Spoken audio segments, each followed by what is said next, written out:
You guess who used to work at the Gap? Kanye West. Guess who used to sell hot dogs at the mall? Eva Mendes. I heard President Andrew Johnson was a tailor, George Washington was a surveyor, Herbert Hoover was an engineer, Theodore Roosevelt was a rancher, and President Jimmy Carter was a peanut farmer. Hugh Jackman, who plays Wolverine, was a clown. But look who's laughing now. You know what I noticed about successful people? Successful people take a course of action which coincides with their belief or passion. Put your hand up if you work a 9 to 5 or 5 to 9 or just any job which you don't enjoy but takes up half your time. Well, hopefully in a couple weeks, months, days, years time, you'll be able to come back to this video, hear that first line and keep your hand down. Because how many times have you visualized taking a pen from the manager's desk, or the one the cashier keeps behind the till, the one your supervisor places it strategically in their hair, or the one the security guard keeps behind his ear for extra intimidation, and writing your resignation? Because there's nothing wrong with making an honest living, but be honest, are you honestly living?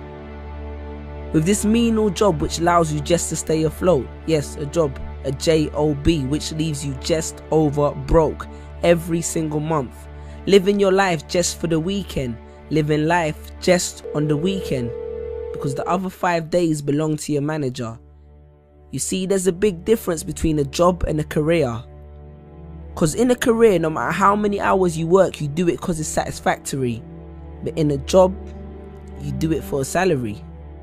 You're stuck in the rat race. And you know, being stuck in the rat race is one of the biggest of traps, because as a matter of fact, even if you win the rat race, you're still just a rat. See, I understand the need to have a job temporarily, but pursue a career eventually. Because in my job, I used to sell at least 200 shoes a day, and none of that was ever reflected in my pay. One of my colleagues once made the company 5 grand in 1 month. And you know what he got? An email, a £20 discount voucher and a complimentary lunch. I'm sure you can relate. But wait, are we still happy with an extra week holiday and a raise in a salary? Perhaps we need more clarity. Let's look at the statistics. Because the Industrial Revolution was beneficial technologically, but it coerced a lot of people into factories for ridiculous salaries to benefit their families, and that shaped people's mentalities exponentially, and essentially it became the norm to work for someone else by the turn of the century. And I could have regurgitated facts and figures to support this, but I choose not to boast. Plus that would give them nothing to write about in the Huffington Post. Now in 3 years I've had 6 jobs, and that made me think that long term I could never be happy working one of these jobs. And I used to have a rich uncle called Steve, and they say that apple don't fall far from the tree, so maybe subconsciously I was trying to get one of Steve's jobs. I understand more than anyone that a job allows you to pay the bills, make ends meet and survive. But that's exactly what it is, surviving, not living. I hope you're aware of the difference. It's like when you hear but don't listen. Because you can hear good advice, but if you don't heed it, it does no benefit to your system. The same way only knowledge with application is wisdom. I hope you're creating the distinction. Sean Corey Carter said it best. 9 to 5 is how you survive, and I'm not trying to survive. So he strived hard for his dream, and look where it took him. So bear that in mind next time you drive past that arena in Brooklyn. But then again, survival is the only trait that every human being has in common.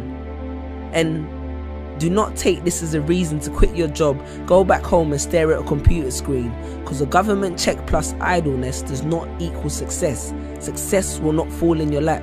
In my family we have a saying. It says, if you really want to grow trees, pray for rain, but don't neglect to water your seeds. Chase your dreams. Because I wrote this on the back of a pay slip, on a late shift, a grave shift, of slave ship for makeshift wages.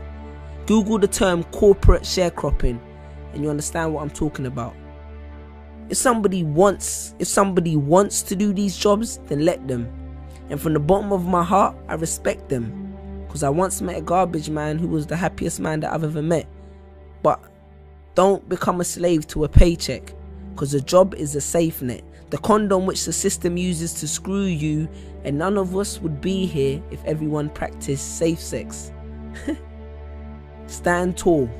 And if you're not sure if you're building someone else's dream, maybe this will help. Jerry Giles said, "You will recognize your own path when you come upon it, because you will suddenly have all the energy and imagination you will ever need." And don't be afraid to innovate, because it's not about how much change you make, but rather about how much change you make. Because a business that makes nothing but money is a poor business. So you decide what your life is worth, your passion or your paycheck. Because your playing small does not serve the world. Because what is our deepest fear? It's not that we're inadequate. Our deepest fear is that we are powerful beyond measure. Confucius. Choose a job you love and you will never have to work a day in your life. Peace.